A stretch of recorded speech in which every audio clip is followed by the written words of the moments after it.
Welcome, ladies and gentlemen. Today we are going to look at the periodic table, get a little bit of understanding about the basics of how the periodic table is organized.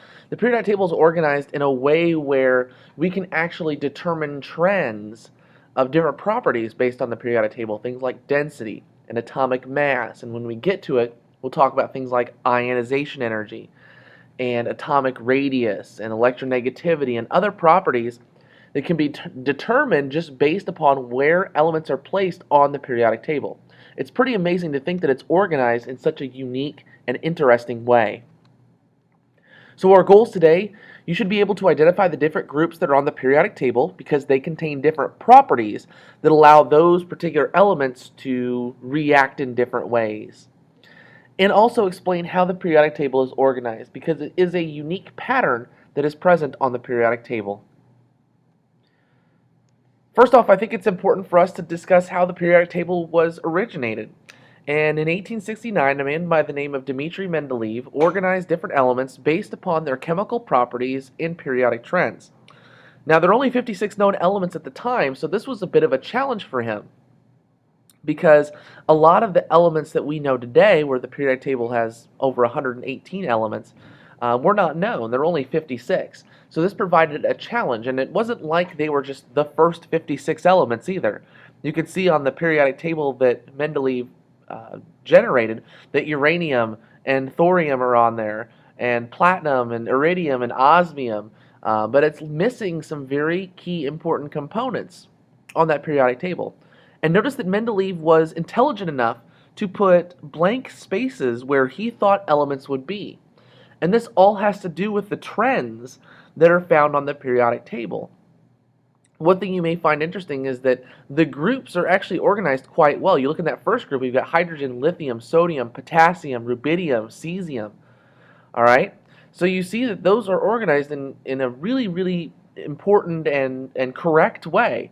Now, there are obviously a few that are not organized. You see copper, silver, and gold were put into that first group, and that's not the case nowadays. But what I want you to take a look at is the space between calcium and titanium.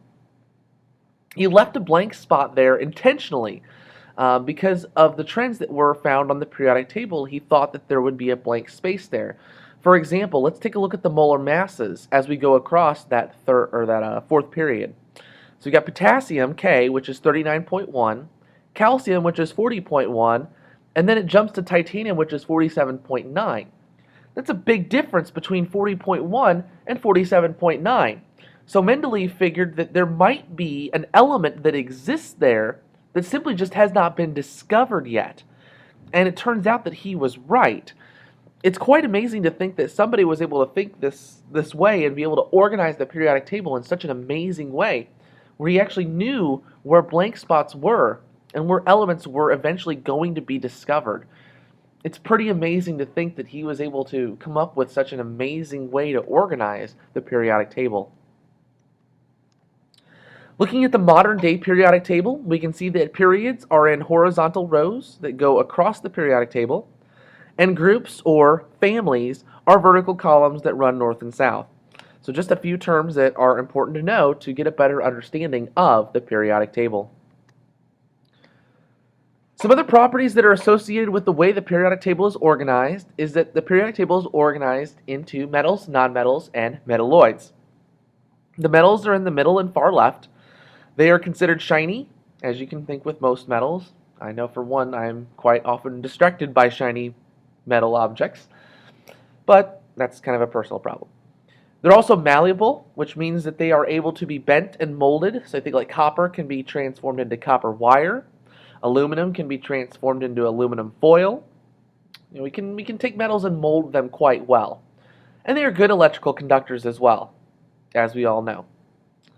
Nonmetals, on the far right in the blue, are dull. They don't really shine much. They're brittle, meaning that they will break apart relatively easily, and they don't conduct electricity very well.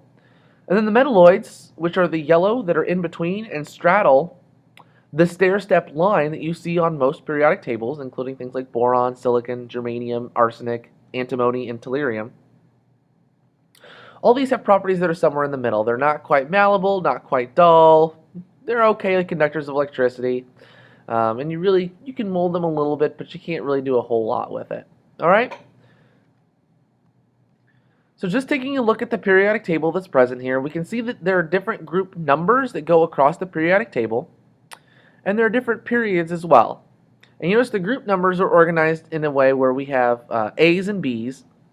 The first group is 1A, second is 2A. You skip all of the ones in the middle, and then you have 3A, 4A, 5A, 6A, 7A, and 8A.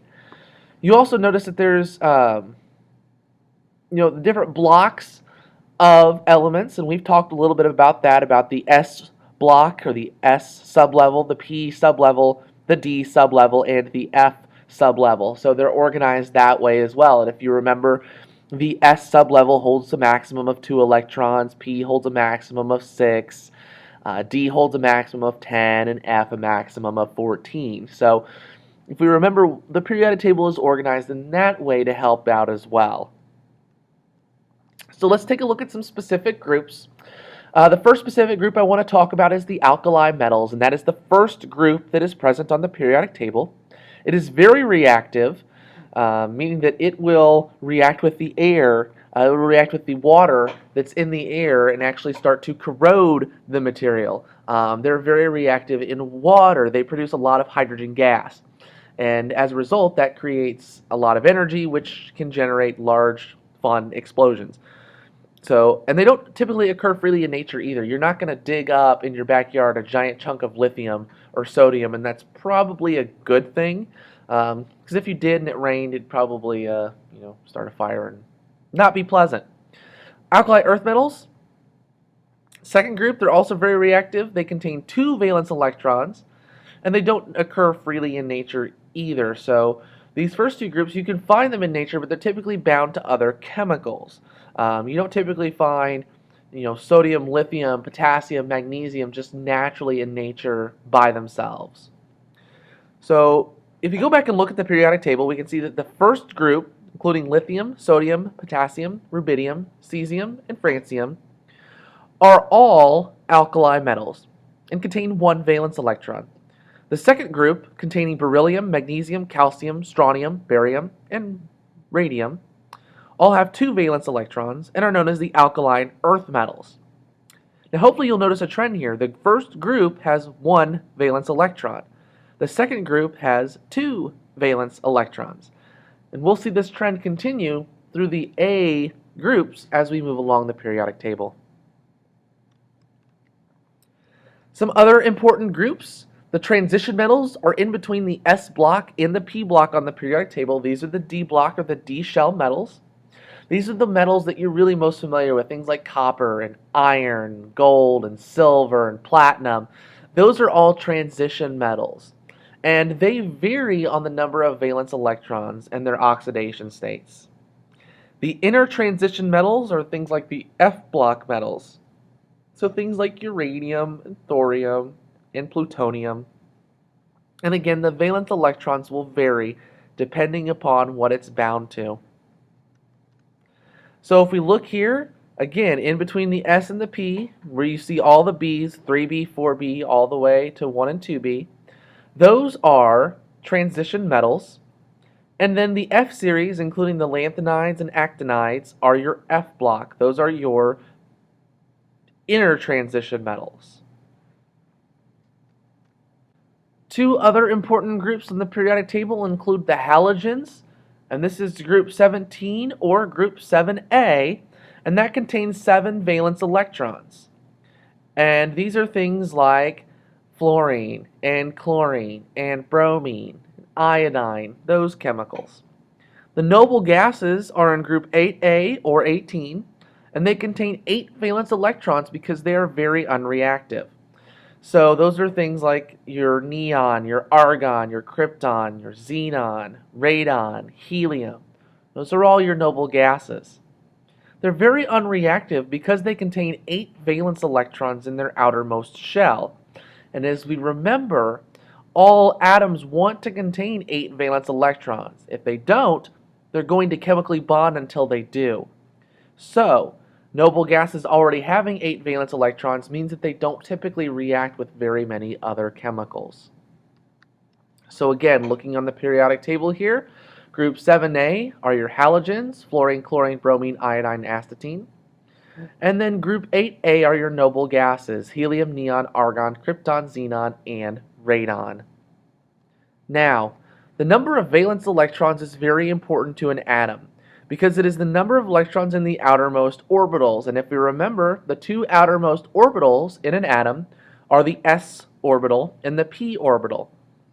These are involved in chemical bonding and follow a periodic pattern. If you remember when we look at the periodic table, that first group has one valence electron, 1A. 2A has two valence electrons. We skip all the transition metals, and you can predict 3A will have 3, 4A will have 4, 5A will have 5, 6A 6, and 7A 7, and 8A 8. Remember, you can think about it, the maximum number of valence electrons we can have is 8. Because remember that it's the outermost shell, so that's just S plus P, right? So the maximum number of S electrons I can have in my outermost shell is 2, and the most I can have in P is 6, which brings me to my total of 8. All right? So again, every atom, except for hydrogen and helium, because they only want 2, because there is no 1p orbital, every atom wants to have 8 electrons in their outermost shell. So again, you're looking at the S and P outermost shell. Atoms will either share or donate electrons to satisfy the outermost shell, or satisfy what's called the octet rule. Oct obviously means 8. They're going to share or donate those electrons, sharing through covalent bonding and donating through ionic bonding. So the whole reason chemicals bond is in order to get 8 electrons in their outermost shell. So hopefully you understand the different groups that are on the periodic table and be able to explain how it's organized.